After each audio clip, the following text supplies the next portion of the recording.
কে কোত্থেকে বলছিলেন? হ্যালো সুমন, আমি মা।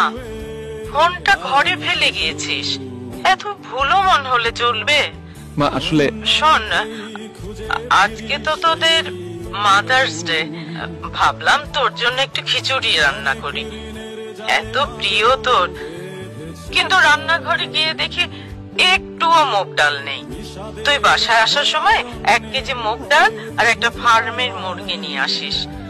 আচ্ছা না, 2 কেজি আনিস। থাকলো লেবু আনিস। আর আমার হাঁটুর ব্যথাটাও এত বেড়েছে, কিন্তু ওষুধটাও। মা ওষুধটা তোমার সেকেন্ড ড্রয়ারে আছে, তুমি বোধহয় ভুলে গেছো। আর বাইরে খেয়ে আসিস না, তাড়াতাড়ি বাসায় ফিরিস। আচ্ছা তুই কাজ কর, রাখি রে। আসবো মা।